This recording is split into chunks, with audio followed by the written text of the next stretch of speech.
What is the vision of young people? And how is their brilliance, their unlimited potential being cultivated through their educational experiences? And if the hopes and dreams of young people are the vision that is before us to create, how might we reimagine the ways in which we develop adult talent to ensure equity, excellence, and well-being? These were the questions we ultimately explored with the inaugural cohort of the Inspired Global Fellowship. While originally envisioned as an opportunity to take educators to one of the highest performing education systems in the world, Singapore, to better understand the systems and structures that allow for the recruitment, training, and advancement of high quality educators, around early March, we realized that we probably weren't going to make it to Singapore as we'd planned. But while borders shut down, these inspired 14 fellows, educators on our call tonight ensured that learning would continue. Through our partnership with Tom Vander Ark and the Getting Smart team on the call this evening, we were able to travel through a series of virtual immersions, along with readings and interviews that revealed something significant, something so obvious that it can easily be overlooked. To redefine talent development, we must first be crystal clear on student learning outcomes. Tonight, you'll learn a bit about the journey our fellowship has traveled with a team of educators who represent classroom teachers, building leaders in the State Department, ranging from new teachers to veteran administrators. We came together all with very valid and partial perspectives and agreed to create the space to listen, learn, and inspire each other. We have tried to honor what Brené Brown has shared, that being right is never more important than figuring out how to get it right. I'm Janine Collins, the Executive Director of Nevada Succeeds, and over the past year, the Inspired Global Fellowship has become the strategy of the organization, a prototype, if you will, for how we might center educator expertise and the work of teaching and learning that happens in classrooms as an essential policy conversation for a learning-focused space, while mindfully developing feedback loops with our community, from business to families to policymakers and friends. Education is everybody's business. Tonight, we'll share how we arrived at a collective policy recommendation collaboratively with the Nevada Department of Education. Our fellows will reflect on the learning they are still very much in the process of. Our goal in not waiting until the end is to deprivatize the process of figuring things out, of not knowing, and creating the space to recognize that it's okay, actually essential, and ultimately getting it right. We'll hear from students, scholars, creatives, learners, and you'll notice that we go back and forth between how we refer to young people because we are still coming to terms with the words that we use. A scholar doing deep research and producing products in alignment with the highest levels of academia. Creatives finding new ways to disrupt and invent and make better. Learners always curious. Student feels like a word that needs to be reclaimed, and we're working on it. But the fact is, you'll hear from them tonight, and we plan to hold space to also hear from all of you. The purpose of a process talk is just that, to check in, a chance to reflect, to share, and invite conversation to inform our continued progress. So thank you to all of you for choosing to spend this next hour and a half with us. We hope you'll become as inspired as we are to support a collaborative effort to implement what's next in Nevada education together. And so I'd like to introduce one of our fellows, Dr. Felicia Rutledge, to start us off with our learning associated with the question around how we might redefine success. Our approach inside the Inspire Ed Global Fellowship was grounded in the research by Michael Fulham and Dr. Mary Jean Gallagher, particularly expressed in the most recent text, "The Devil is in the Details: System Change for Equity, Excellence, and Student Well-Being." Key to the learning we did with Fulham and Gallagher was the realization that in order for a transformation to occur in education, all layers of our system, from scholars and families to educators and school leaders to district and state leaders, would need to happen in tandem. Well, what happened? By bringing a design team together, leadership, especially with State Superintendent of Public Instruction, Joan Ebert, we believed we might move a common conversation ahead from learning to actual impact. That effectively represented this by engaging with local leaders, our state, by assuming a human-centered design approach with an equity LASIK a term we learned from scholar practitioner Dr. Miriam Smith Jr. We have continued to ask ourselves, what learners furthest from the opportunity need to succeed? Well, we found research shows that designing for the margins often gets us the best outcomes for all learners. Our human-centered design approach further invited us to become curious and, of course, challenge our assumptions, as well as invited us to listen to all ideas and actually make something out of our learning to show impact. We began by empathizing with scholars, families, educators, business leaders, and policymakers across our community. So with just over 200 interviews grounded our collective perspectives. We then looked at challenges in our context through an equity problem of practice protocol and allowed our local and community data to inform how we might make an impact right now where we are. For myself, as a project facilitator in CCSD Central Office, I've been prototyping a protocol to help practitioners I work with assess root cause challenges in their practice so they can create the appropriate changes to meet our scholars' needs. Seeing the ways in which Singapore's system intentionally develops its teachers with high quality coaching and mentorship definitely inspired me to begin building. As you'll see, it is directly tied to surface the most essential habits and mindsets for our young scholars and consider how we as adults need to adjust and develop what we do to move forward.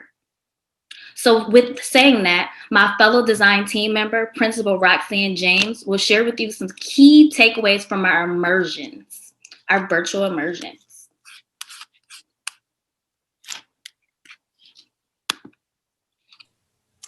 Dr. Rutledge, thank you so very much, and thank you all for being here. The immersions.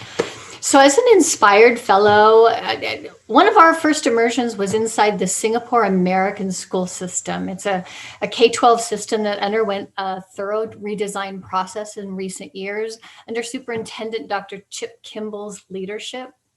This K-12 system had a mandate to honor what was working about their high achieving success, but while also tackling the uncertain territory of helping its students become more creative, more entrepreneurial.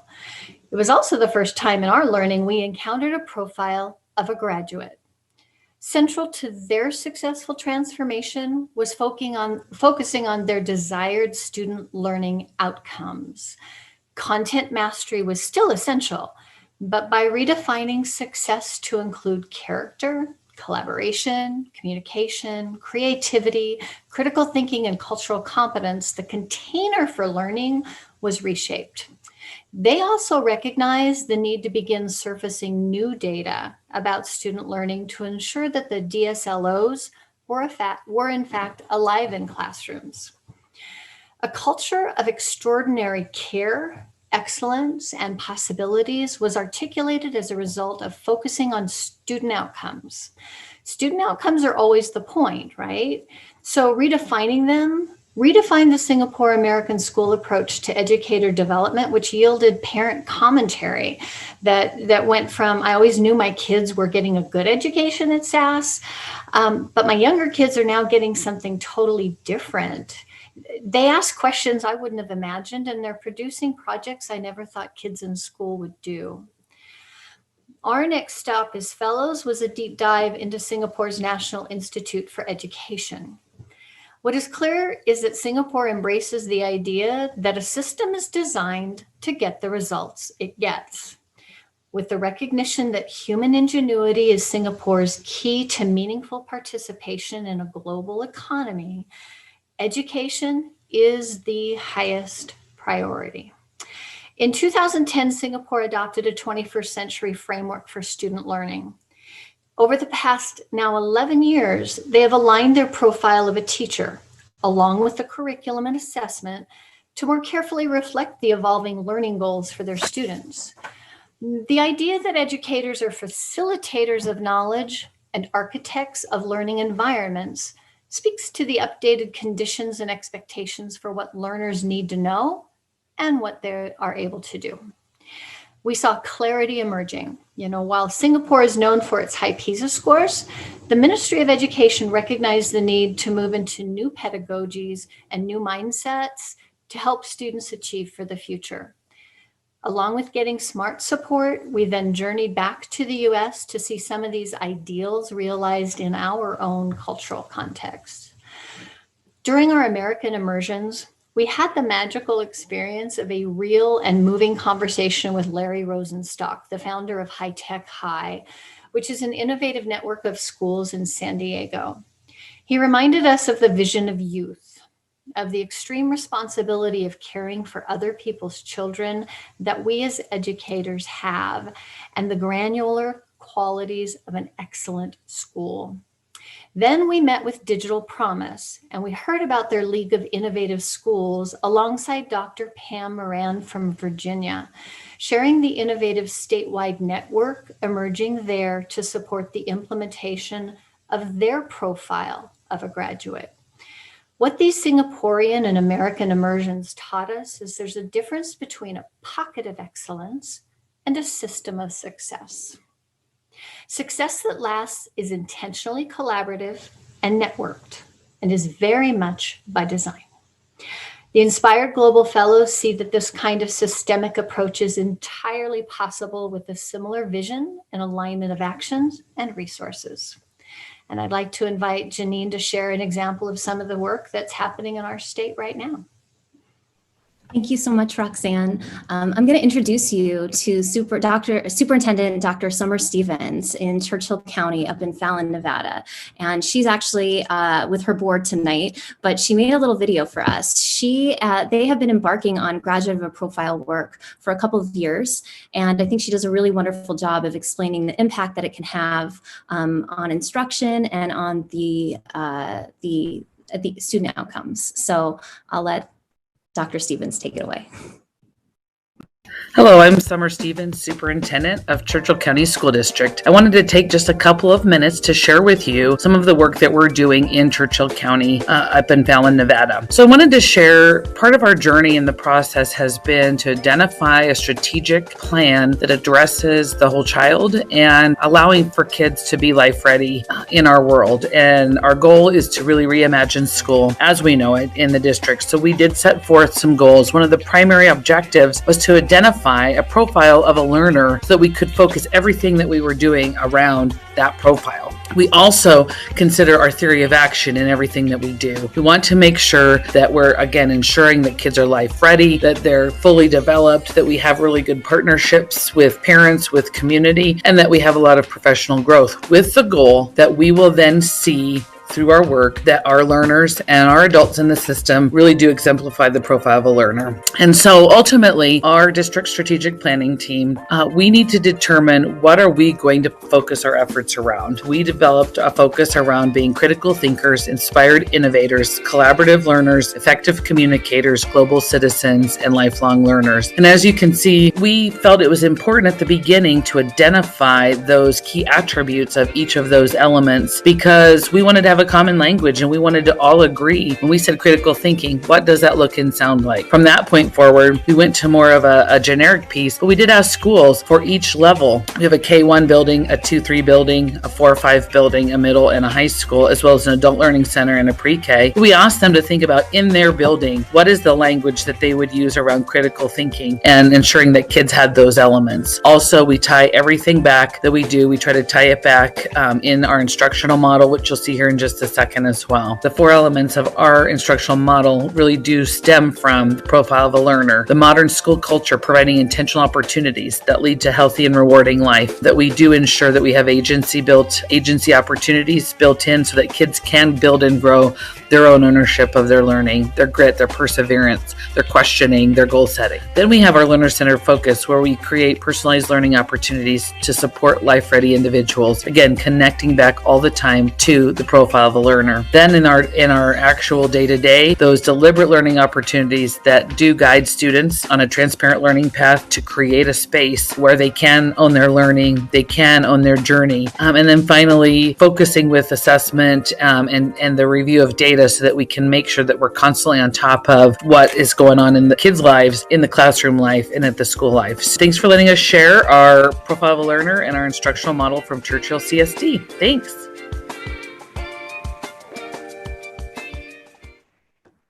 Yay, thank you, Dr. Stevens. I'm going to go ahead and invite one of our inspired global fellows, Mike Lang, to kind of make meaning of these elements for us in just a moment. Mike and I had the opportunity to co-facilitate an interactive workshop with the Nevada Department of Education in December. And the conversation, the workshop was grounded in equity, global competence, global preparation, and how a graduate profile might help make those values tangible. So we see that there's lots of opportunities for this kind of a policy piece to really impact education. And I'm going to let Mike kind of share that with all of you. Mike? Well, good evening, everyone. Mike Lang, Laura Derrick Elementary School, proud Dolphin. In terms of learner profile, we thought that learner profile work was very important in terms of North Star for everyone to be able to navigate with. One of the issues that we saw in education has always been the moonwalking scenario that we have, which we look backwards in order to go forwards, unfortunately. So the learner profile will give us the ability to focus going forward together with the idea that we can remember what we did in the past with a vision toward the future. So that work was very, very important as we went through. We begin by thinking globally, the idea of embracing intercultural exchange. Students should understand that their place in the world is important, and there's also interconnectivity that's important as well. One of the big, I guess, takeaways from our time during that the state board meeting was Felicia Ortiz had a great idea about foreign language being part of the 21st century competency, and that not being taught in elementary schools, and really thinking about ensuring that our students, if we think they're in terms of being learners, learning a language is important, as we've seen the things that happen in one part of our globe very, very, very quickly affect other parts of our globe. And we're going to have students who are prepared to not only think globally, but exchange with individuals globally. We also thought very, very much about addressing inequality. And so the one-to-one model, having students have the ability to leave their homes virtually to engage with other students, was kind of has been very interesting last year, which leads us to perhaps there are greater choices in instructional models that are needed, that we need to reduce barriers to collaboration within communities and between communities as well. And we need to focus on students as creators and not just passive learners of information. In addition, rethinking teacher preparatory programs. As you heard Superintendent Stevens, if we're going to embrace competency-based learning, then perhaps we need to also embrace speaking to our colleges of ed, to ensure that our future teachers are already versed in this vocabulary.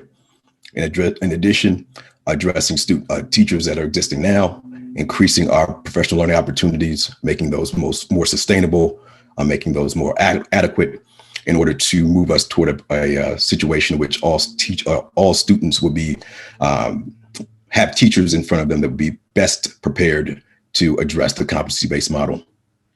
Also, we see that right now technology and being tech forward is uber important, ensuring that our teachers going forward are able to utilize technology in the 21st century and 21st century pedagogy as powerfully and as adroitly as necessary to ensure that every Nevadan student has the opportunity to be what they would like to be. And then lastly, rethinking what success looks like in our system.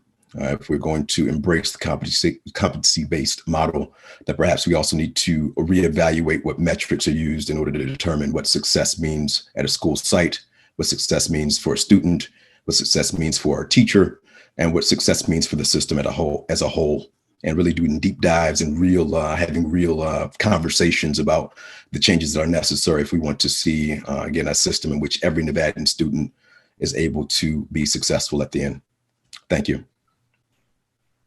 Thank you, Mike. And for everybody on our call, I think it gives you a glimpse into the kinds of deep and nuanced conversations and learning and questions that we've been asking about our practice, about our system.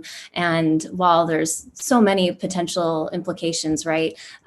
What's the right next step? What's the next right step to move us forward together? And we are so grateful that Superintendent Joan Ebert has been so open and willing to really engage with educators at all layers of our system around policy and around practice. And she joined us on several of the calls in Singapore and really saw the value in taking the time to do to center the concept of the statewide graduate profile. So Superintendent Ebert, I'd love to just welcome you to kind of share some of your thoughts from your perspective as to why a state graduate profile is a good step right now for Nevada, and also to kind of give us the policy landscape, or kind of help us understand the other pieces that might be in motion that relate to this right now. Thanks. Thank you, Janine. I am really grateful to be here, and that the conversation today is grounded. I heard it from every single presenter in equity, and with the intention to the different lenses that we come through with equity. And so to create better opportunities for our students across the state. This crisis, right? We had a pandemic that now created an economic crisis that asks all the adults in the room, what are you about? How are you going to serve? How do you support all of our children?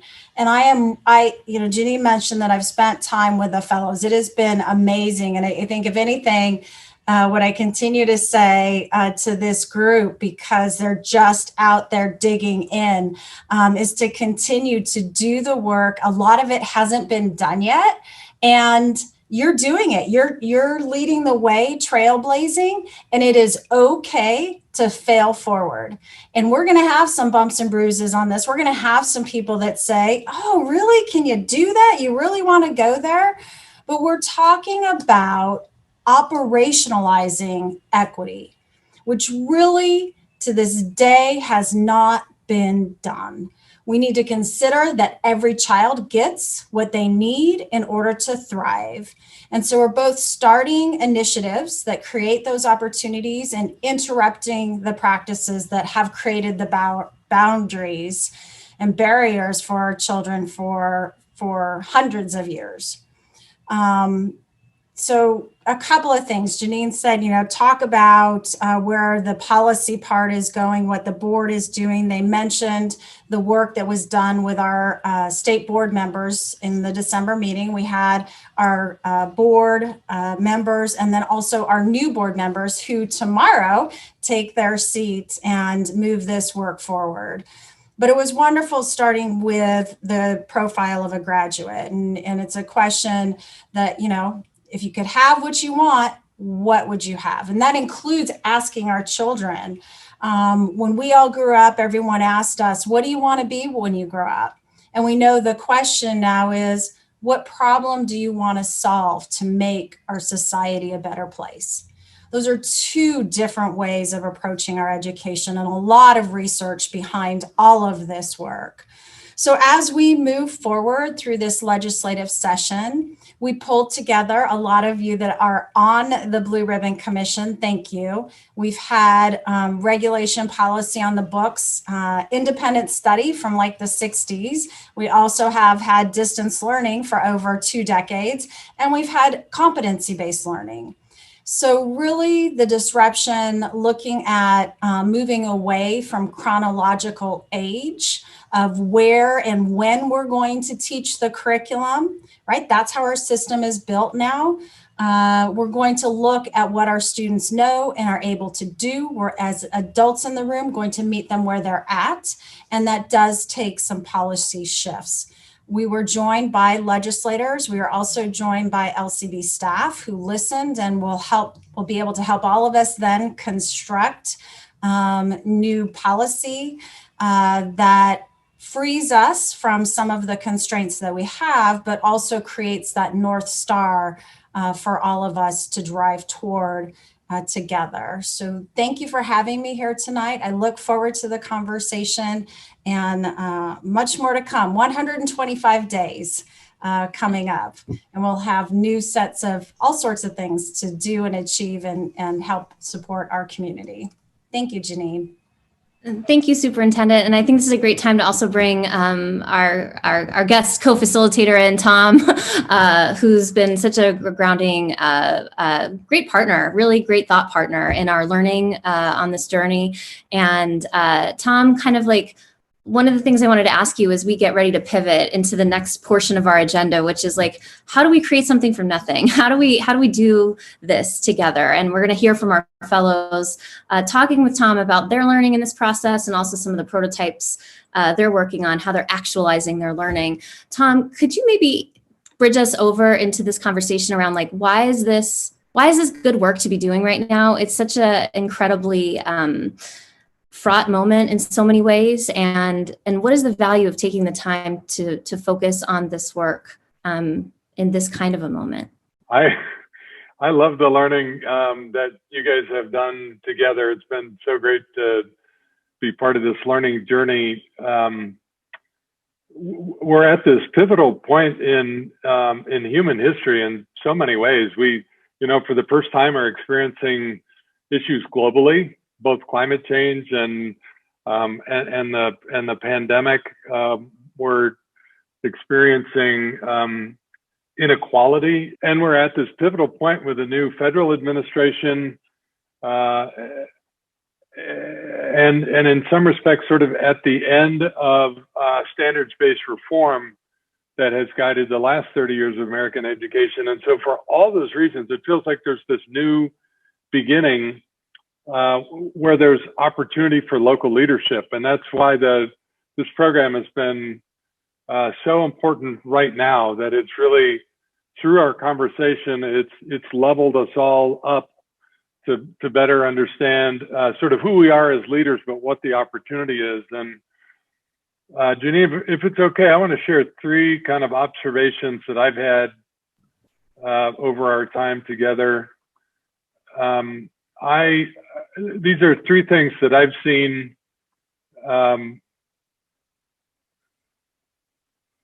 across all the programs that we've been part of. It's coherence and capacity and change leadership. I think these are the 3 themes that we've seen all year. I think back to the beginning with Singapore American School, and a coherent design. Chip Kimball inherited one design, envisioned another, and then used this beautiful change leadership process to create coherence from an old coherence to a new coherence. Great example of using capacity building as change leadership. So using school visits and distributed leadership as capacity building strategies, but also change leadership strategies. Singapore itself, it might be the world's best example of a coherent education system, one that feels intentional instead of inherited.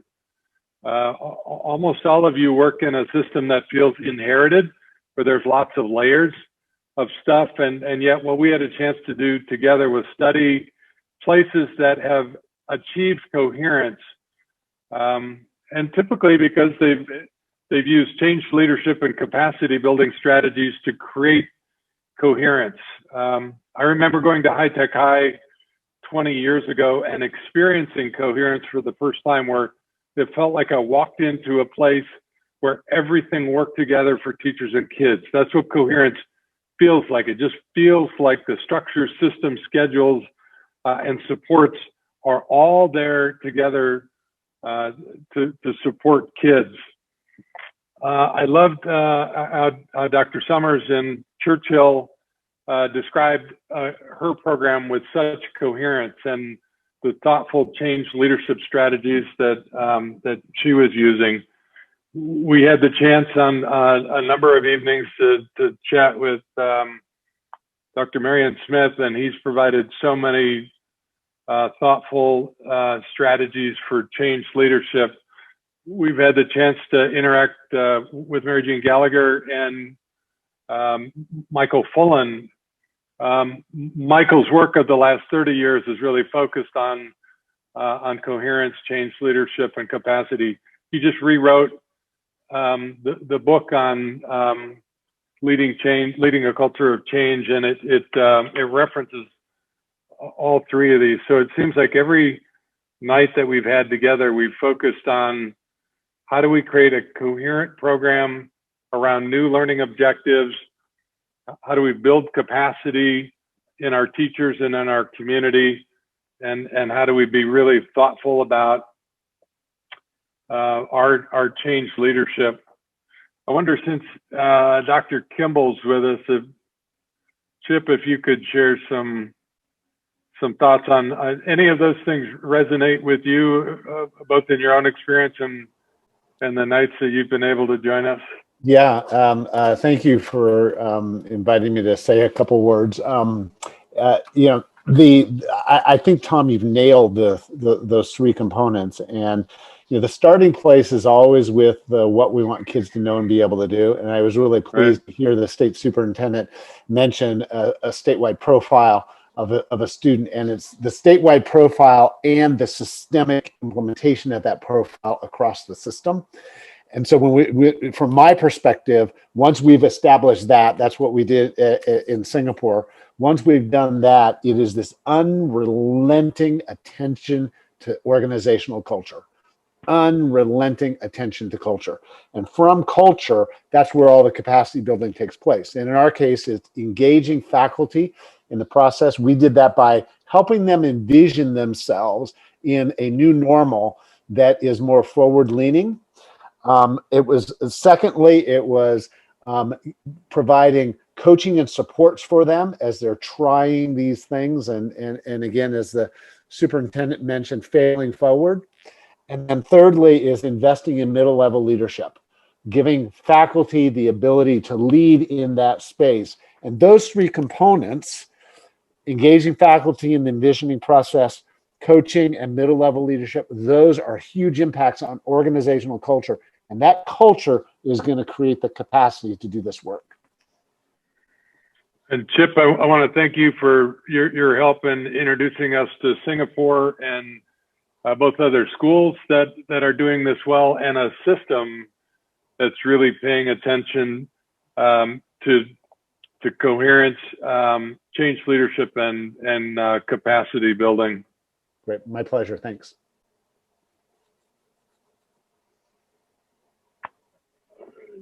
Janine, I'm wondering if any of those themes resonated with our fellows, whether they saw examples this year of coherence, capacity building, and change leadership. Yes, Tom. And I think that I feel like opening it up to our fellows right now to kind of, I put a prompt in the chat that I would love to invite them to respond to, and that maybe that could be a tool to kind of facilitate the next leg of this open conversation. But what is inspiring you, fellows, in your learning and prototyping that needs to happen to transform learning? We have some very interesting variety of projects, right? Focusing on deeper learning. We have a principal and series of teachers that have all worked on deeper learning projects with their schools, and they're continuing to iterate those. We have some fellows who are also looking at new teachers in their buildings and the challenges of keeping new teachers in their buildings and how to better support and mentor them. We have some of our fellows working explicitly on wanting to support students by really focusing on family engagement and partnerships and looking at piloting some new things in their school context. So I think all of these are examples of the capacity building, the coherence, and the leadership that you're talking about. So just kind of wanting to open up the chat to our fellows and actually to unmute and sort of share what's resonating with you right now.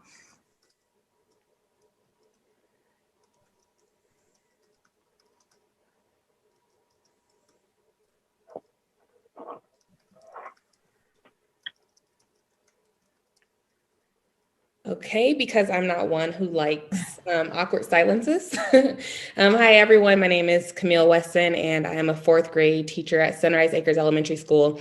And so what's resonating for me is really just building capacity. As I've shared with many of you in this room, I worked in recruitment, and then I essentially recruited myself to become a teacher. So my heart's always been a little bit situated in that space where I look at how do we get teachers into our schools and how do we keep them there. So my prototype is centered around just making sure that when we recruit new teachers, especially those who are in non-traditional, go through non-traditional programs, ARL and such, how do we equip them from day one so that we are making sure that all of our students have teachers who are ready to rock and roll? I think in the past, we've left a lot to chance. And, we all know those conversations that happen within the walls of the school. Who's a good teacher? Who is not a good teacher? We know the parents who know the teachers and request them and so on and so forth. So what I always look at is how do we level that playing field and make sure that we're not contributing to the inequities by just leaving kind of that mentorship to chance? And how do we make sure that within our walls, we all have great leaders and great systems of mentorship that will allow us to move some of these ideas forward. And Camille, I love the idea too of just sharing, because it's like you said a lot there. It's like there's a lot, and there's a lot of things that people on this call know. Yes, those are things we're working on. We're trying, we're thinking about that too. The beauty of using design thinking, which we haven't really centered as a conversation so much tonight, but like has been really grounding our process, is to take really small intentional steps in the direction of making something new, right? And maybe it's not something new in an entire system, but new in a system or a space that we're at, right? And so I know that you were really inspired by the mentorship and the connections within that we saw in Singapore. You've just started by doing what exactly? Because you're taking a very small step, working with a team of teachers at your school and building something, right? Could you just share that so that people get a sense of how small the steps are in the big direction? So essentially what I've done is I've just curated a website, if we're calling it that. It's still very much a work in process. I'm a lot of things not very techy, but just I kind of was keeping this mental note of when I come across new teachers, and I'm only 5 years into my career, so I still do not know all of the things. But when I run across new teachers and they say, hey, Ms. Weston, what do you know about this? Or can you help me with this? Or where is this schedule? Or do you have a template for how to keep track of my grades? Or, hey, do you know how to work Infinite Campus? No one is here to help me right now. So I just kind of kept a mental log of all of these things that would happen, just passing new teachers in the hallway or a text message that I might get kind of informally. And I just wanted to curate resources because teachers are naturally inquisitive. We're learners. We like to do things on our own. And so I feel like when we can empower teachers to have some of those things at their fingertips, they do not have to now spend 25 minutes looking for a YouTube video. They don't have to create a Google Sheet for something that maybe I already have. And even though it's not a difficult task, some of those things can be time consuming. So I'm always just of the mindset, let's simplify where we can, let's provide resources. Let's some of those small mountains, let's move them quickly because we have so many larger issues that need our attention. So just something very small that I could do within my building to help new teachers. And just to give our audience, our community, a chance to also understand that our fellows are now in a space where we're meeting monthly now. We met quite frequently through the fall. But now we're kind of in a monthly cadence, and we're coming back and kind of working together collaboratively, sharing where individuals are with their own prototyping process and what they're creating, and how it is or may not be interrupting inequities to the extent that it could, and giving each other feedback on that. And okay, over the next month, here's my SMART goal, so that by next month I'll have moved my project along this much further. I think all of us in education also understand how monumental those small steps can be. And so I think, it's one thing to talk about all of these huge, big ideas. And it's also, I think, important to recognize that all of these fellows are moving in small ways in their context with their learning, and finding ways to make that relevant. I want to hold the space for other people to unmute, but I also have some thoughts from some of our fellows that I might pull out of you. So I want to give anybody that's might be wanting to share right now the chance to as well.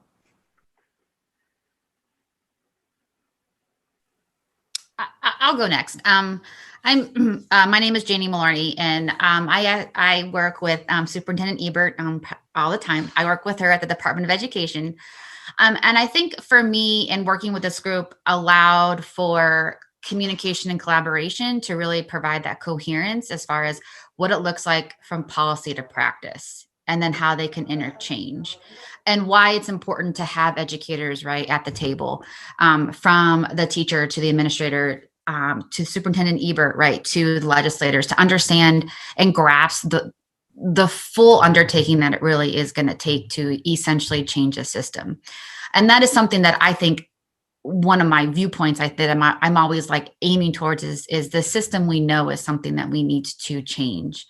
And I think the work that we have done with the readings that we have done, and with Singapore, just like looking at their viewpoints of things, can help us think about what we need to do to move us forward.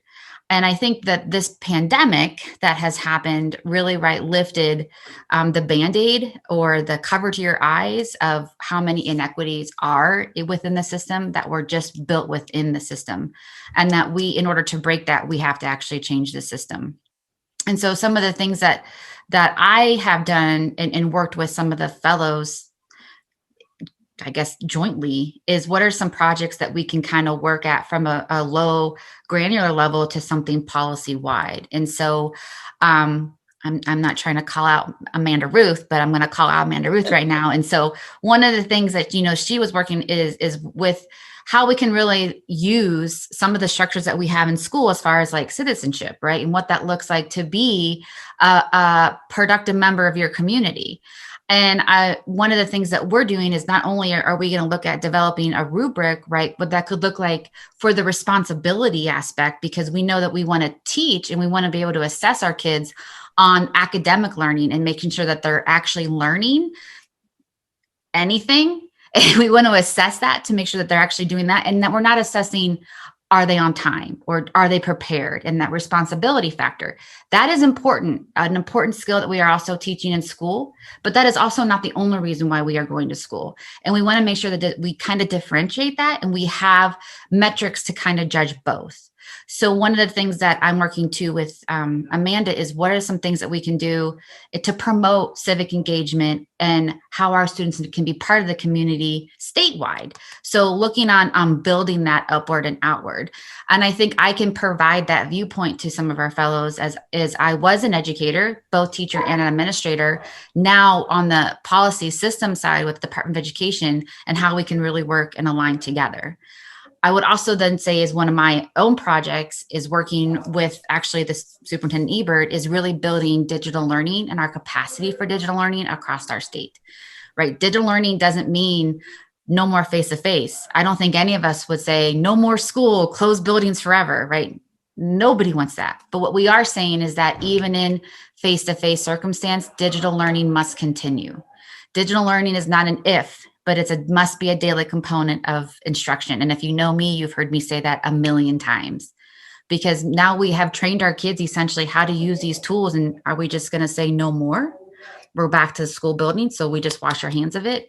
No, right? That's not progress. That's not creating future ready community productive members of our society. And so looking at those avenues and kind of how we can all build and work together are a lot of pieces that I'm working with currently. But Janie and and Amanda, I'd love to jump in and kind of create the larger picture for our community. That little project, those two prototypes there around the citizenship grading, taking on a new set of values, really came out of Amanda looking at the inequities in the in grades and saying, how often are students being penalized for late work or, responsibility skills? And she started playing with, Amanda, I don't want to take your, I love this though, because it really came out of like you saying, what can I do to help elicit that understanding in colleagues and friends? And then what could we actually do with the citizenship grade to make that more meaningful? And then because Janie was in the conversation, she saw the automatic connection to the civic work. And so it kind of took up on a lifeblood of its own. And I think the cool thing about that was we had people at different layers of the system talking to each other who could troubleshoot it. And so I think, again, it was really a great example of organic educator challenge and practice informing what comes next. So thanks for sharing that.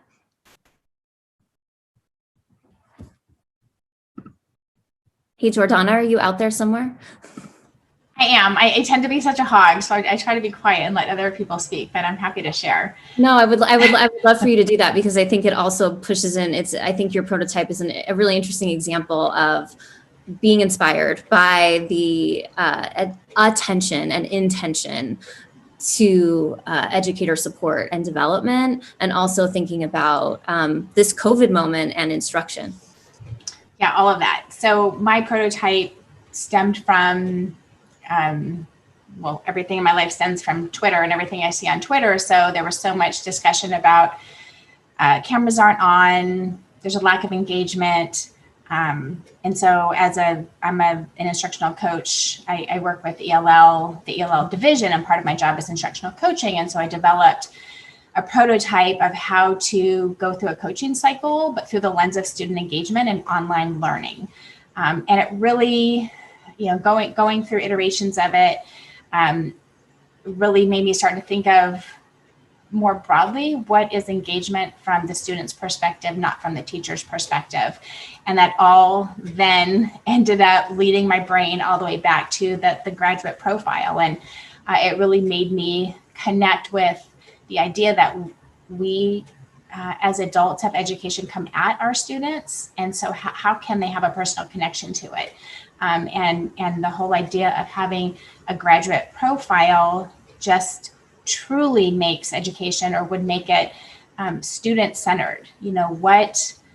What should students want to get out of it? And why aren't we asking them what they want to get out of it? And so much of what's in my head connects with what Janie said as well, that if we just think of where they're going to be when they get out, and we don't know, like that's the thing. And it's so uncomfortable, I think, for us as adults, because the world changes so fast now.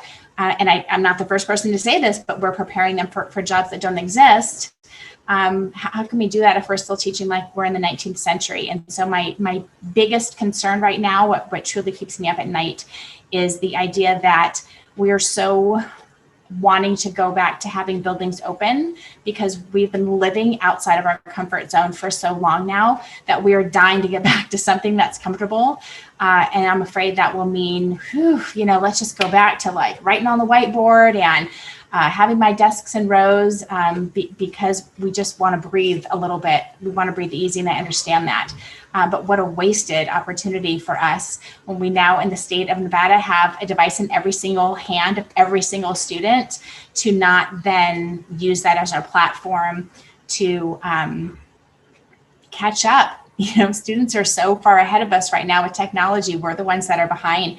I observed today a breakout room with third graders who were 8 or 9 years old. And it was just 2 little kiddos in there, and without any intervention from an adult. One student couldn't get on a Jamboard, and the other one said, "Let me share my screen and I'll show you how to do it," and navigated this other little girl to get to this Jamboard so they could then collectively work on their activity together. Like, I'm not sure what we're afraid of, but we need to get over that so that we then become the facilitators of that and not the gatekeepers of when we allow them to do that. I'm seeing a lot of nods, and the chat is really busy right now too. So I would encourage us to continue that conversation. And this actually feels, I think from our agenda, I might pivot out of our agenda for a moment. And Dr. Gallagher, I know you're on the call, and I think this might be a really great time just to hear from you briefly, just because your research was grounding to all of us. And I also think that we're seeing examples of the connected autonomy in this conversation. And I'd love just to maybe give you a moment to reflect on what you're hearing as well. And I'm very, very pleased to be part of this conversation. I first of all need to tell all of you how excited I am by this project and the work that each of you have done. Because this thing started at a time that was probably the most anxiety-ridden and challenging of any teacher's career as we were just starting into the effects of the pandemic. But the piece that I thought was marvelously possible and which you have made real is this combination of people from all levels of the system, from different places and different perspectives, each with a piece of the system within their daily work, coming together to really think deeply about what students need. And one of the things I've noticed in this conversation is that compared to most educator conversations, this conversation this evening has almost unerringly been a conversation about what I refer to as the work on a student's desk, about what it is that we want our students to be engaged in, to be doing, et cetera, and how can we change what we do in the system to do that. A couple of things I've been writing throughout this conversation because I'm incredibly excited by what I hear you doing. And I want to come back to some of the things that Tom was saying about coherence and change leadership and capacity building, which of course are core concepts to the work that we've done in Ontario and that Michael and I think through together. But I would add to that, that there's a space in here for a lot of work around mindset, because mindset and that sharing will in fact create a culture. And the thing that's interesting in the work that you're doing is that what I'm hearing in your conversations is a culture that I describe as being open to learning. It's an unerring, intentional, persistent curiosity about what could be better for students if we did certain things. How could this be better for students? And that's how you end up right in the middle of this discussion of a graduate teacher profile or a graduate student profile. And I was fascinated that once you have that, then you can talk about what a graduate teacher profile looks like, and you can talk about what a school looks like. The one I always like to end my comments with sort of a challenge to people's thinking. And so here's the question that I would throw into this mix. While you're talking about your answers and looking for your answers together and among others, both vertically up and down your system and horizontally across it, you do that networking and collaboration. Remember, it's not just about what you want for the student, but about what they want. I had in the middle of our consultations in Ontario preceding our improvement work, we went around sort of one of these province-wide consultations, and an elder, a chief in one of our First Nations communities, said to me, in our culture, we believe that every child is born with a gift. What will our schools do to uncover and develop the gifts of our children?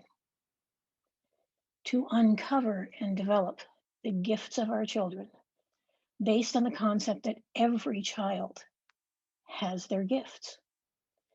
And it's our experience that you might in fact want to have some of your conversation, including asking students to take on a project in a school that will make the school better for students and get them to go through the change leadership process with the assistance and support of a teacher that will make a difference in their school community, that will engage and connect more students. Projects that actually free students up to lead in that way make a profound impact on the school. And Janine, I don't want to take too much longer than that, so I will wrap it up with that. Thank you. Mary Jean, Dr. Gallagher, I can't even tell you, like, I don't even need to pivot to the next part of our agenda. You sort of beautifully teed up that segue, and I think it's a really powerful charge to think about what students think. And, you know, I mentioned some of our fellows really were inspired by the potential of really giving students more voice and choice in their learning. And a variety of them have experimented with pedagogical shifts in small ways, online. I mean, gosh, these people our fellows have been doing change after creative opportunity this season. But I'm going to introduce one of our fellows, Jessica Sneak, who also did a project with her dance students, and she's going to tell you about it, but it very much relates to our fellowship, our learning, and their perspectives on this conversation. So, Jessica. Thank you, Janine, and 100% the perfect pivot. My interest in global competencies, 21st century learning really sparked from our kickoff call with Dr. Gallagher. And she shared a survey where 80% of graduated seniors couldn't clearly define their purpose or even know why they learned what they learned. So I immediately connected that to my high school students, and I wondered if I could engage them differently. I collaborated with my Inspired Fellows, and we came up with a project that it was more than just dance for the sake of the dance steps, but it was more about creating art, something that was meaningful to them and something that they could really dive into. Students as creators, as Michael Lang mentioned earlier. They were posed with the three same questions that we're exploring tonight. So what is success? What is it like to make something from nothing? And what are your hopes and dreams for the future? I have a few students on from Clark High School. Do you guys want to wave hi? Angie, Giselle, Sophie. Hi. So the poetry that you will see was created by our students. I'm going to have them tell you a little bit more about the process. So I'd like to introduce to you Giselle Strong and Sophie Hoffman from Clark High School, and they will further explain our process, and we hope you enjoy.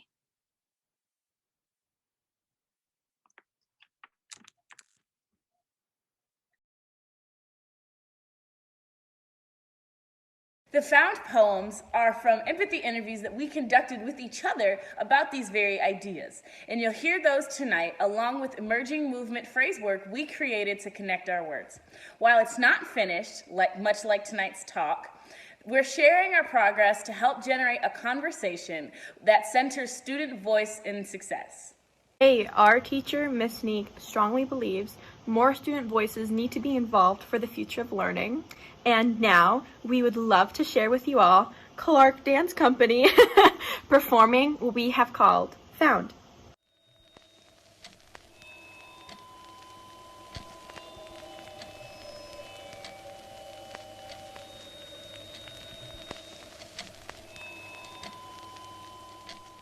School defines us. The standards of beauty are imposed. So much negativity.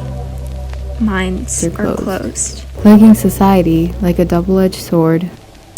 People will speak their minds, but only listen to their own. We will find who we are. Create a better society. We will be better role models. And radiate positivity. We will create solutions. Change the way we learn. If we embody empathy, then we will learn. We will have hope. Be persistent and dynamic. And that hope will allow us to be optimistic. And in doing so, knowing there is always a possibility, will allow us to be persistent and make our dreams a reality. Even when we're upset, we'll react positively.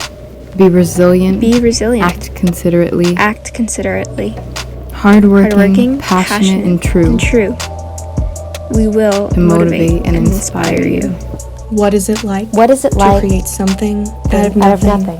It's daunting, Confusing. inspiring. Exhilarating. Nothingness is a rare, crystalline opportunity. No shape. No definition. Only in nothingness can we finally become something. It's trying something new. Taking pen to paper. Ideas into movements.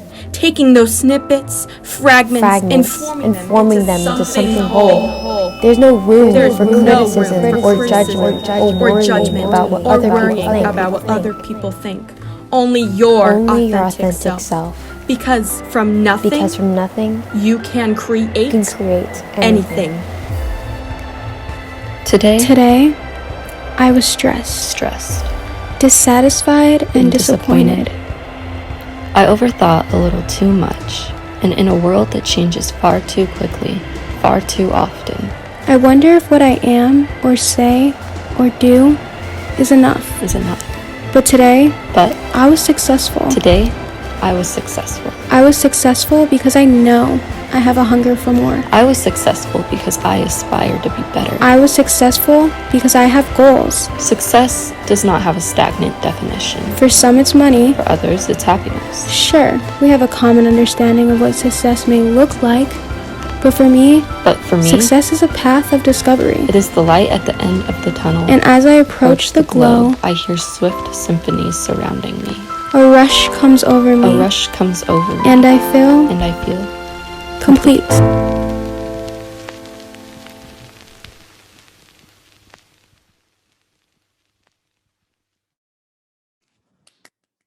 I'm unmuted, right? Okay, good. I want to make sure you can hear my clapping. I mean, what a brilliant example of what we can know when we give students the opportunity to tell us. Students on the call too, you were beautiful and wonderful. I'm scrolling through my pages and I'm like, can I see them waving at them? I'm like, you were great. People are clapping for you. Hi, Giselle. Wonderful intro too. You did awesome. But yeah, I mean, so I think right alongside us, right? They are powerful. Yes. Wonderful. I have chills. I'm a little teary too. I'm going to try and not be, but right. So, I mean, I think this is a great moment too, to kind of open up the conversation to so many of us and so many of you on the call. We are so grateful that you're here thinking alongside of us, wondering alongside of us, listening alongside of us. And we've had a chance to review some of the high level research.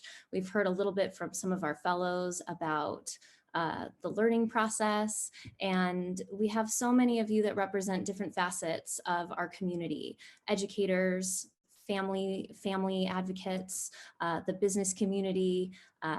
State Senator Dondera Loop is on the call. She's also been pretty involved in our learning process, a former educator and a legislator.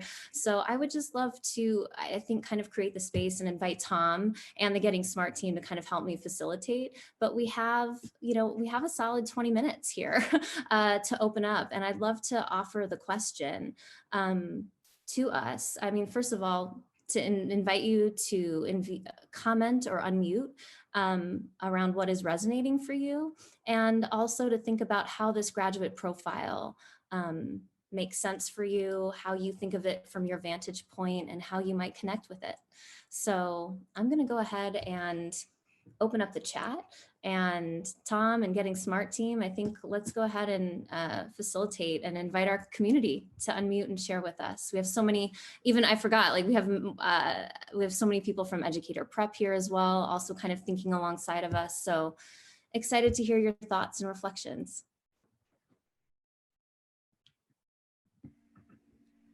Hey, Janine, can I jump in? Yes. It's Mary Albert from the Education Innovation Collaborative, and I am just so blown away, and my heart is open for all this wonderful work that you're inspiring and that is happening across your fellows, and it's trickling into all aspects of what they do and what you're doing. My question has to do with something we're working on with Education Innovation Collaborative is Profile of a Learner, and with Dr. Summer Stevens is also wanting to be oriented to customization to the student so that the student actually designs their learning plan, their profile. Has there been any talk amongst your crew how to go start moving down that path for true personalization of learning to then unleash the gifts, the unique gifts of each, as Mary Jean so beautifully said. And we want to create selfpreneurs is what we're calling them. But any thoughts about going down that pathway? I kind of want to toss that to Tom because I think he has some real experience around how that work starts, and we've definitely had some conversations here, and Superintendent Ebert's more than welcome to jump into. But I think Tom has quite some expertise in thinking about the different ways that profiles sometimes get operationalized. A couple quick thoughts. I'm smiling because my team, Rebecca and Shawnee, and I were just discussing this on the last call a few minutes ago. So 3 quick thoughts. One is that you might want to think about this as profiles of a graduate, where learners have the flexibility to emphasize a set of outcomes that are most important to their chosen pathway, so that it's not a rigid profile, that it's one that can be flexible in ways that fit a particular pathway. 2, we have to remember that we can't just take a profile and slap it on top of Common Core and all the other standards that we have, that we do have to give the gift of prioritizing a set of outcomes. And 3, one way that we do that is creating space and permission and time. And so that means rethinking, especially the secondary day, so that increasingly from 6 to 12, there's more time and more voice and choice in the ability to co-construct experiences. So that has really big implications for our secondary schools, that we want increasingly young people to move from small problems to big problems, and from teacher as designer to learner as designer in a scaffolded way as they go from 6 to 12. So profiles of a graduate, priorities as around the skills that matter most, and then the gift of space and voice and choice in constructing meaningful experiences. Rebecca or Shawnee, you want to add anything to that? Piece I would add is I think that plays with the topic of agency that's been brought up in our chat, certainly, and that you have to give space for that piece. And so you can have transparent expectations, because that gives language for learners to ask for what they need or what they feel proud of, but there also has to be space for where they're interested. And I think the portrait of a graduate can be set up to do that. And I think you can capture that in different ways for a profile of a learner. And an extended transcript is an example where students are curating pieces of things that they're interested in from their portfolio of learning that they get to highlight on an extended transcript or a second page. I mean, I think there's different ways we could honor that work. I want to cycle back to an hour ago. There's a great discussion about room to fail, learning environments where it's safe to try and safe to fail, right? Where you're scaffolded and supported, where you feel permissioned and enabled and inspired to try something that might not work, but there's safety, a safety net behind you. So I want to connect it back to that. Any of those points, Shawnee? Well, I was just add anything to that. I was just going to take what Rebecca was saying just a step further from extended transcript into moving that also into the digital badging or the credentialing, and helping students to be able to have all of those within the structures of the profile of a graduate and the extended transcript to help them to tell their story and how that all comes full circle. So what I'm Yeah, hearing there is like a micro credential for students down a pathway. Yes. Yes, and You're the nodding, okay. broader, right? Yes. And the broader message is we all have to get better at helping kids tell their story, right? So that they're developing voice and then they're developing evidence. And that might be micro-credentials, but it's also portfolios, but it's their ability when presented the opportunity to share who they are, what they're interested in, where they're headed, and evidence of their capabilities. Yeah, I would add to that within that micro badging idea, Janine, that you mentioned, there would be nested skills that are transferable, so they're not locked in. I think that points to what we talked about with graduate profiles. So there are pieces and skills that we're looking for that we want to highlight, but it also gives an avenue for where they take that really highlights their interest, which I think Mary was also getting at too. Absolutely. Chip earlier, half hour ago, Chip, you were talking about how we can create individual pathways, right? That includes co-constructing experiences with kids and individual progress models. You acknowledge that it's challenging because the tool set's not great yet, but anything you want to add to that? Yeah, I would say, as a matter of fact, I was just writing in the chat box and didn't hit the send button.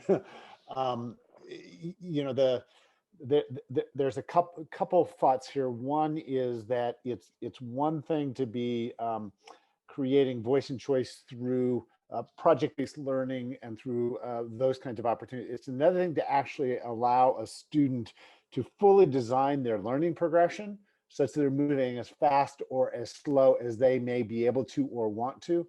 Probably the best model that I've seen of this was a school in New Zealand that really did this particularly well. And then the secondary problem or challenge ahead is this whole notion of documenting the work.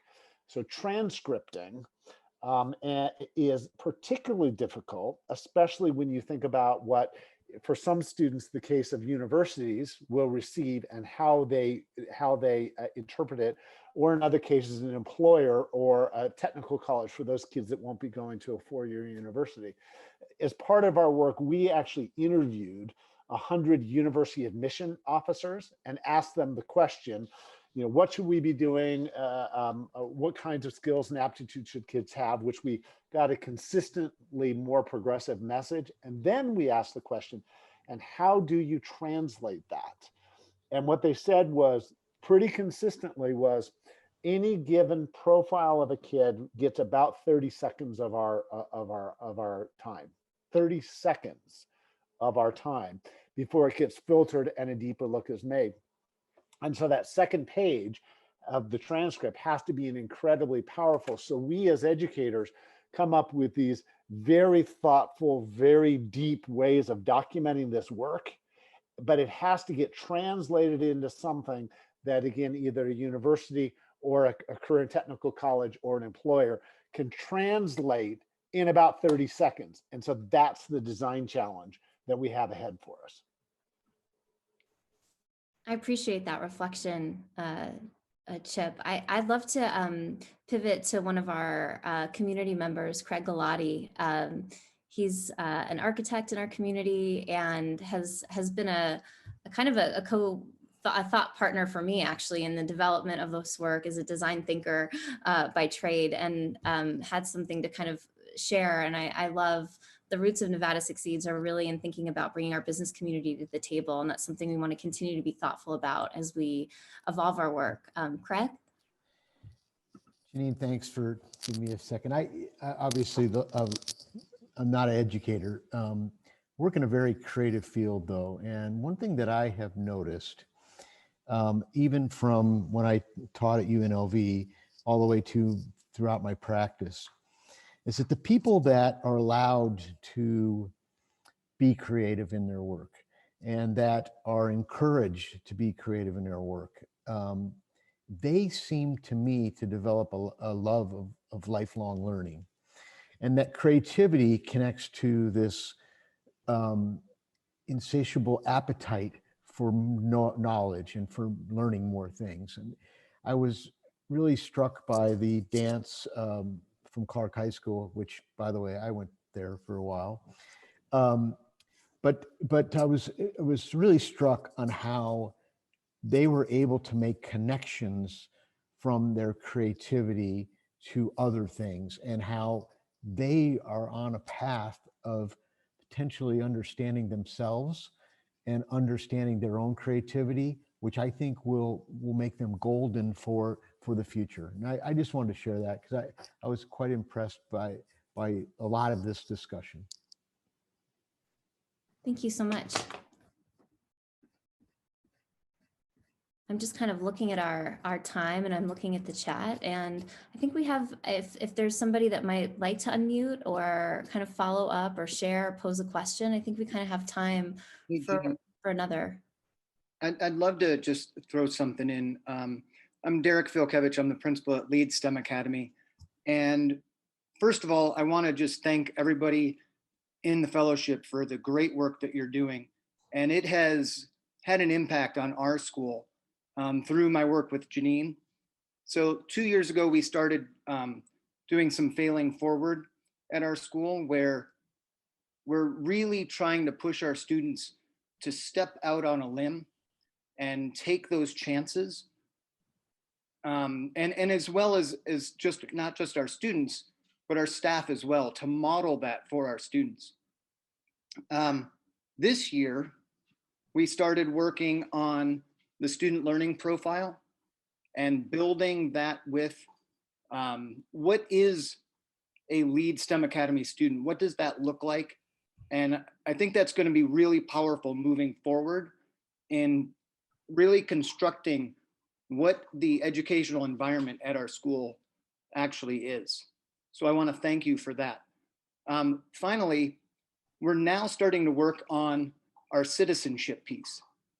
And I really would like to hear more about that citizenship and the rubric that you're looking at using, and how are you going to incorporate that in building the students that we really want to cultivate in our educational system. I love that, Derek, because what I can now share with all of you is that sometimes we come out of these calls and it's like, well, that was great. Like, now what? So what, now what?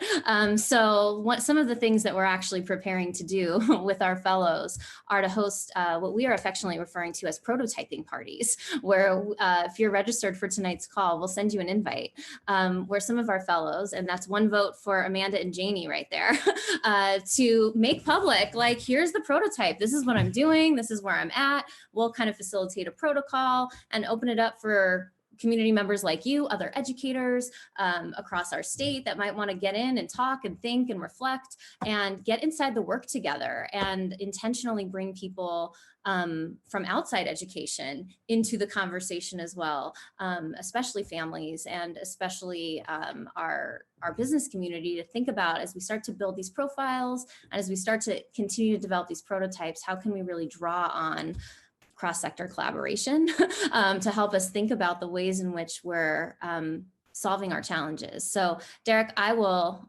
Janie's on this call, Amanda's on this call. We'll share with you our prototype party schedule so we can dive into that a little bit more deeply as well. I see that we have a hand raised too. Poonam? Yes. Hi, everyone. I was trying to be compliant in an ed setting by raising my hand. So much resonating. First, Jordana, the fact that you've got a Bernie meme in your background was distractingly beautiful. So thank you for that. And to the Clark High School students, wow. So I have a curiosity, and there was something in the chat that happened much earlier. I am so inspired, first by the fact that that's your name, and then as fellows, the curiosity, the imagination, the prototyping, all of it is incredibly inspirational, and it gives me a lot of hope as a person in this community who serves as a volunteer in this kind of work. Here's my curiosity, and I think Trustee Brooks noted it in the chat, is that education isn't a system, it's a bunch of systems. And if a system is designed to create reliably what it's designed to create, and all of those systems are over 100 years old, we got a whole bunch of six-pack chiseled muscle in bad junk. And so I love the sort of imagination that is being deployed and employed and tried within what is your circle of sort of span of influence, right? That we can do it in peer groups, we can do it at school site. But so my curiosity is, as a policymaker, as a state superintendent, as a community advocate, as a business person, what are the things that get in your way that may feel like not my job to talk about that system because it ain't in a teaching and learning system? I'll give you some examples. I hear about sort of failing forward. Love that concept. It is so essential in the private sector, which is where I live. But then you overlay a system that is the performance appraisal system for educators. There's nothing that says, boy, you got potential, let's invest in you. Boy, you failed massively, but boy, did you bring some great learning to the team. We value that, right? So that's a system that serves as a fundamental prohibition, it strikes me. I look at a collective bargaining agreement and I'm like, oh my gosh, they got 180 days and this many minutes, must start at something 11. Like at 2:11, you get out. I'm like, wow, that seems kind of limiting. So that's sort of make sure, even purchasing systems and physical structure of rooms. I mean, I just don't know what gets in the way. So I just am curious that I love how boundlessly Tigger-like you are in the place that you can bloom. I have no doubt all of you are going to bloom where you are planted. But it strikes me that some of you are blooming in a sort of cement set of conditions. You found the one crack. What do we need to do to break it out? What do you need from policy, community to get other junk out of your way? Well, I think you mentioned two things that have come up a lot in our conversation, which is interrupting our relationship with seat time. And feeling like how might we, especially in a competency-based system, and I'm just going to kind of summarize for what we've heard and kind of look at the chat as our fellows chime in, but thinking about that right there is a key thing that has come up. How can we create more flexibility, and how might we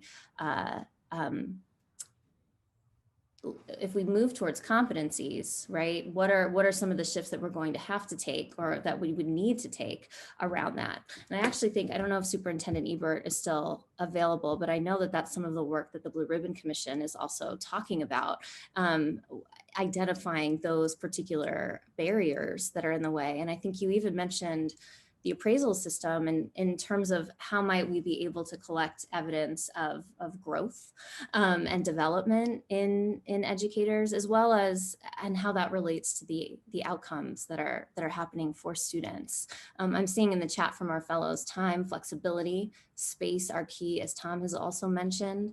How do we have a focus on learning and not on? Yeah, Janine. Yeah. Yes, I'll jump in as well. Thank you. And thank you, Poonam, for being thoughtful.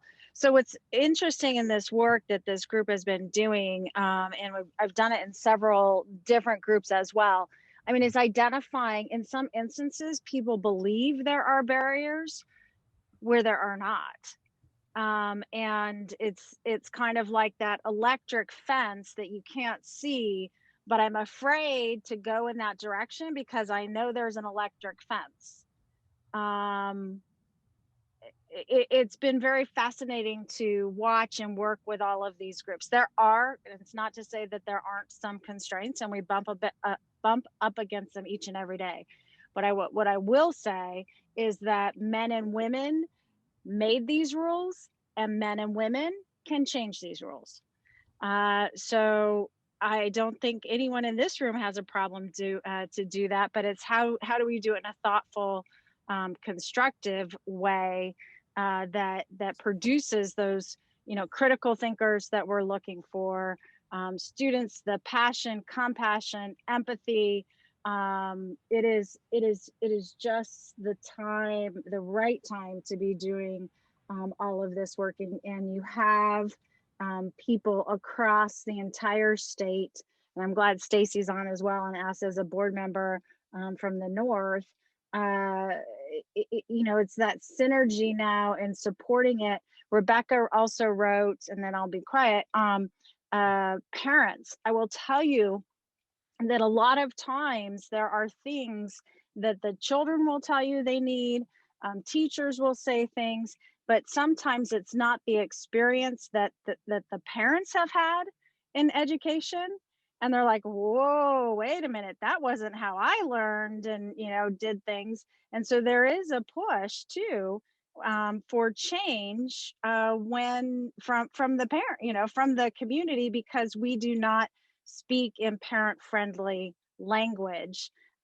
We love our acronyms in education. And so it's very important to make sure that as we're doing this work, we have communication skills that meet all of our constituents where they're at. Thank you, Superintendent. And thank you, Poonam, for the question. So here's why I wrestle with something. I suspect there was a day, and I was a child in the day when we had rotary dial phones, and they were pretty specific.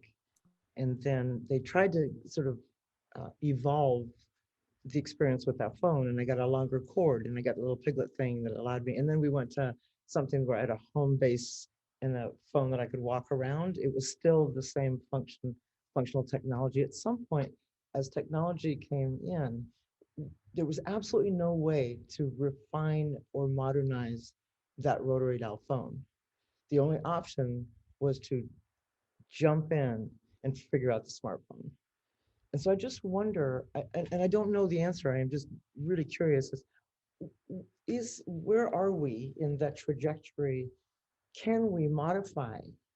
Can we have enough inspired fellows who sort of foster and cultivate change from within to break through the calcification that is as thick as it is, right? Culturally, in terms of resources, in terms of our imagination, in terms of our expectations, in terms of all of that, right? Or are we better off just saying, oh, I loved my phone, it served me so well, and now I'm going to figure out this dang smartphone? Hey, Poonam, this is Brent, or everybody, this is Brent. I loved your analogy there, and I wanted to, I'll offer my 2 cents. I think that the community that's going to be created and the number of fellows that will inspire others will eventually surface our Steve Jobs. That's my thought, and why I think this is such an important program is that I don't know that any one person on this call has got the answer. But I think that all of us working on it and the messaging going out exponentially will eventually uncover the Steve Jobs that's going to make that breakthrough. And then we will all then wonder, gosh, why didn't we think of that? That's my 2 cents. Janine, this is Sheila. Is it okay? You have a minute? Yes, you know, it's funny. It's like we're like buttressing. I'm like watching the time and I'm like, oh, this is such a good question. And I feel like its own conversation. But Sheila, I'd love for you to wrap that up and we'll pivot to the end of the agenda. Sure. Well, I hesitate to go after Poonam and Brent, but they both just kind of, I don't know how many more light bulbs I can have tonight. So I'm Sheila Bray with UNR Extension. I'm not an educator, but I've been in the education space and around it for a while. So many things coming to mind tonight, but for so long, so many of us, all of us on this call, many not on this call, have wanted and advocated for a change in education, no matter what that looks like, at what level. I think we have been bound by systems and the electric fence that Superintendent Ebert, I love that analogy. I just would encourage us all to not let this stop, this conversation, push for the change, be advocates, and keep students and families at the center. I mean, one thing that just truly I've seen tonight is we're starting to listen to each other. I think we have in the past, but I see change here. I see this being a new type of change to really listen to each other. So depend on organizations, and it doesn't have to just happen in schools and in those systems. Depend upon organizations, which I actually see can be a change maker as well. Thank you. Yeah. And I think that is the hope that we're not done, right? Our fellowship actually technically doesn't even end until April and May. So I think these questions that emerge are important, are powerful, and need to continue to be grappled with. And we're hoping that we can do that. And we believe, and I think to echo Brent, Brent Husson is the original founder of Nevada Succeeds, on our board now, that we just have the capacity to solve these problems together.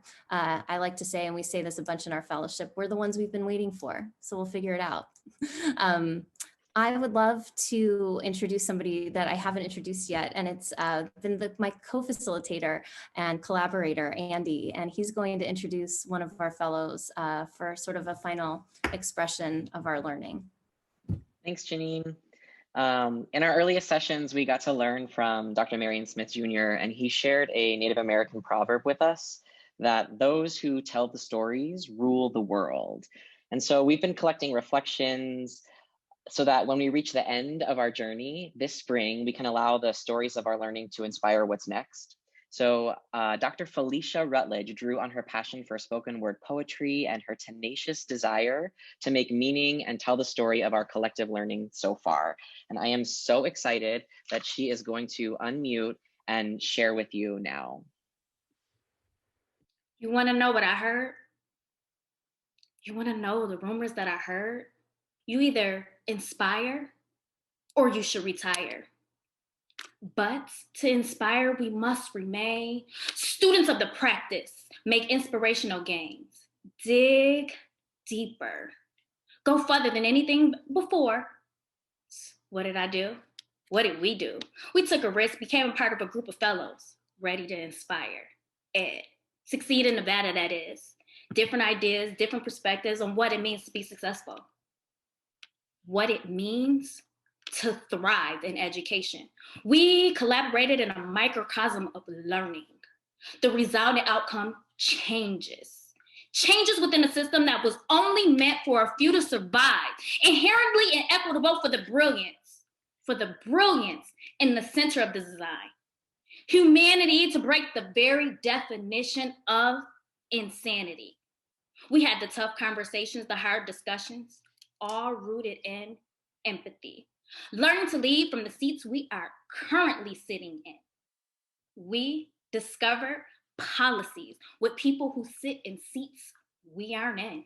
Scholars, educators, community leaders pushing to do more than survive. The ultimate goal. And I mean the ultimate goal. The ultimate goal is for us to thrive, become lifelong thinkers, forward dreamers, liberated through education without standardization. Thank you, Felicia. Thank you.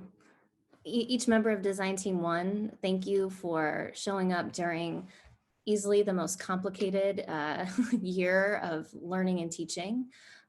Thank you to so many of you on this call. I think your presence represents that, it's something that we know and we have uncovered, and we believe that we cannot do this alone, and that the work of learning and teaching happens in schools, but it is something that we are all concerned about. It is something that matters to all of us, and it's going to take all of us being inspired to come together, to keep convening, to keep asking these difficult and challenging, big, complex questions, and to lean in until we are all thriving.